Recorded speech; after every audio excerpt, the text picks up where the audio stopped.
Alors bonsoir à toutes, bonsoir à tous, bienvenue dans un nouveau numéro du Coup Franc qui l'aurait consacré à la vie, à la carrière et au regard de Daddy Creator sur le rap togolais. Alors qui est ce Daddy Creator et qui sont ces consultants qui nous accompagnent ce soir dans ce débat? La question reste posée, alors le tour de table derrière ceci.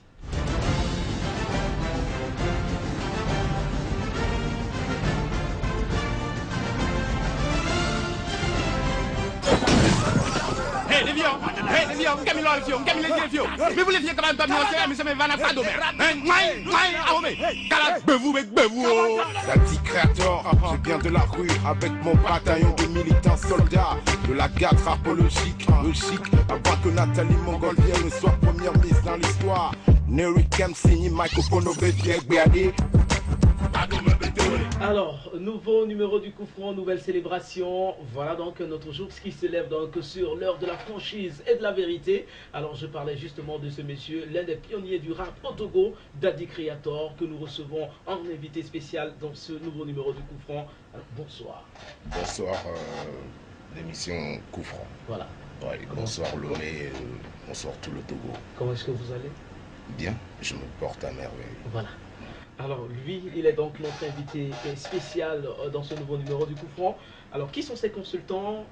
C'est d'abord Horus, ex-sociétaire des balles de rime ou encore sociétaire, on ne sait pas. Non, toujours sociétaire, c'est une famille, c'est une grosse famille.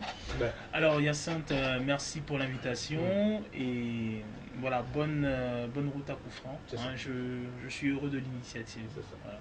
Alors Horus qui nous honore en tout cas de sa présence dans ce nouveau numéro du Coup Franc. Et de l'autre côté, il est plus à présenter notre consultant de tous les numéros pratiquement, Senam Aouklou, qui est là encore ce soir. Bonsoir. Merci, bonsoir à toi Yacine, bonsoir aux fidèles téléspectateurs, c'est le rendez-vous et bienvenue à Daddy Creator. Voilà.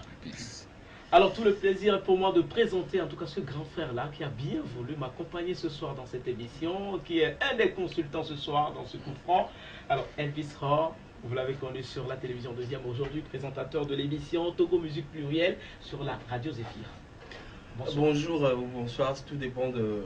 je ne sais pas. Ouais. Je suis très honoré pour ce cadre que vous nous offrez pour échanger, discuter autour de la musique rap et aussi profiter de l'occasion pour rencontrer une énième fois, après un nombre d'années, mon frère, mon grand frère, l'homme ou l'un de ceux-là qui ont pousser le HH, on en reviendra dans le débat et pour que les gens puissent mieux connaître qui c'est Daddy Creator. Daddy Creator.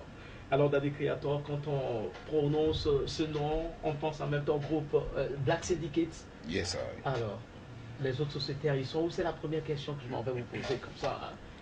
Ben, chacun de son côté fait ce qu'il veut. Il y a Jamal qui se trouve à Lomé actuellement. C'est ça. Il y a certains qui sont partis en Europe. Je suis là avec mon quatuor, mon frère ami de toujours, Rick MC. C'est ça. Ouais.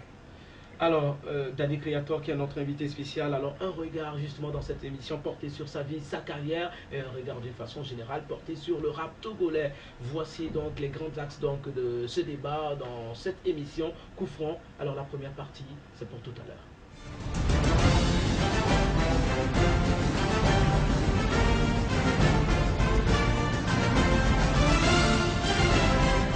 Première partie de notre débat. Alors, Daddy Creator, dans cette première partie, chers consultants, nous nous intéressons donc à sa vie.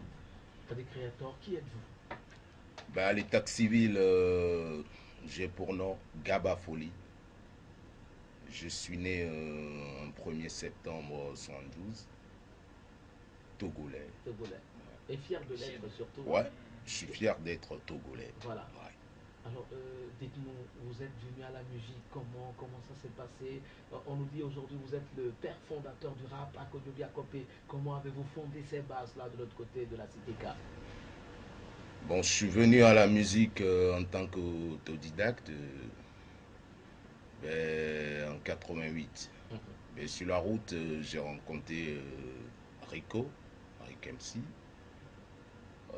déjà en 90.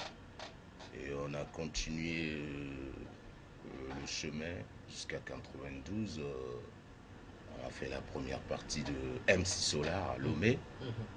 Ouais. Après MC Solar, c'était avec le groupe Kinsan. Ouais. Après ça, le groupe s'est disloqué. Chacun de son côté a préféré rapper en solo. créer son groupe à lui. Depuis, j'étais en mouvement jusqu'en 98. J'ai fait plein de choses. Le premier enregistrement de Black Syndicate, mon groupe, j'ai formé avec Jamal et bon nombre d'autres, quoi. Et cet album, je pense, n'est toujours pas sorti. Mais je me sens rappeur, mais pas à plein temps, mais temps partiel quand même. En temps partiel. Ouais. Voilà. Horus, mon regard est tourné vers vous parce que voilà les gens de qui vous êtes inspirés en arrivant au rap. Alors aujourd'hui, tu l'as en face de toi. Qu'est-ce que ça te fait dans cette émission Coup Franc? Alors, comment on appelle le Black Syndicate. Parce qu'il faut resituer le contexte de l'époque. Les gens actuellement qui vont voir à la télé Daddy Creator, il y a des gens qui ne sont pas nés en fait quand il fait du rap. Voilà. Donc si par exemple si tu fais un petit calcul, tu vas t'apercevoir que quand il dit qu'il commence en 88, oui, voilà. Quand tu fais le calcul, les gens qui ont la vingtaine ne le connaissent pas. Justement. Quand il parle de cet album, moi je me souviens de cet album. À l'époque, moi j'avais mon groupe qui s'appelait Apothéose et tout. Et on a été émerveillés quand on a écouté l'album parce qu'on se disait ah waouh, c'est des Togolais. Nous on pensait que c'était des Français à l'époque.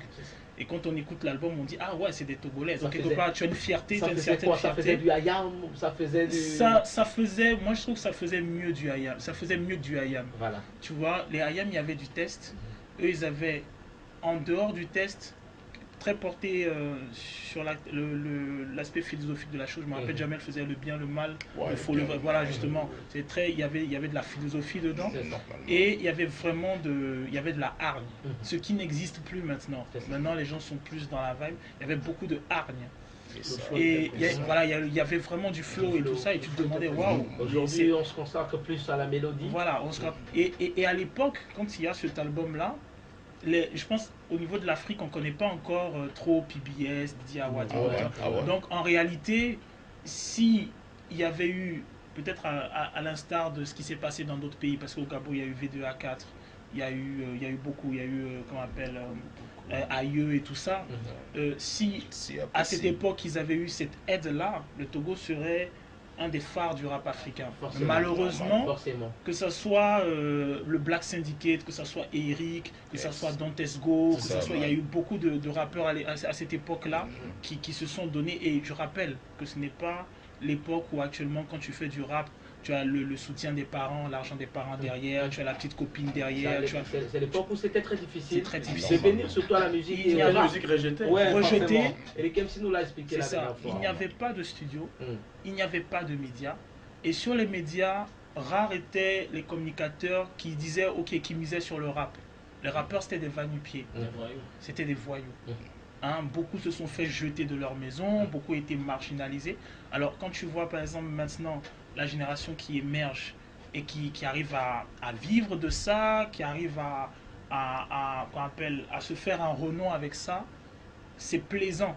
Mais c'est plaisant à condition que justement on fasse honneur à ces anciens-là. Parce que moi j'ai écouté quand même des jeunes qui font un certain discours, qui tend à croire, à laisser croire que ça a été facile pour les autres et qui n'ont pas travaillé.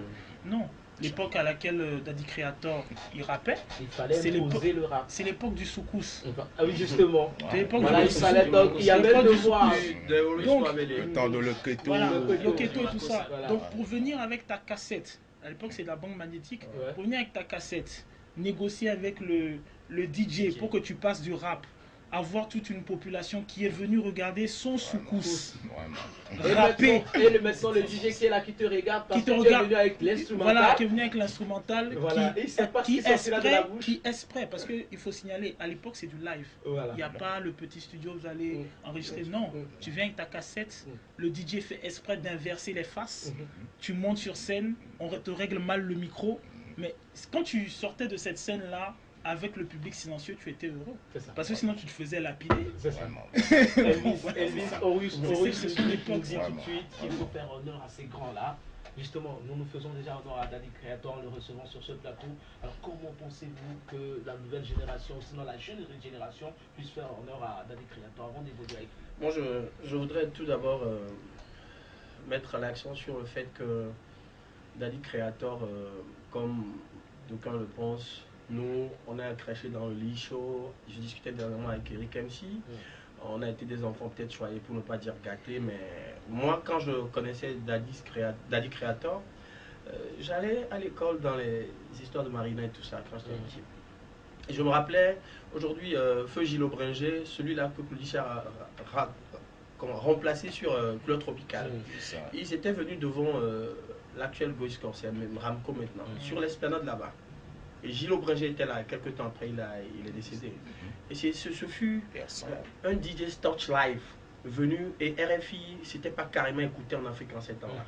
Et pour pouvoir avoir la crème HH togolaise qui puisse représenter valablement le Togo, puisque en fait, c'était pas forcément à 100% un événement hip-hop.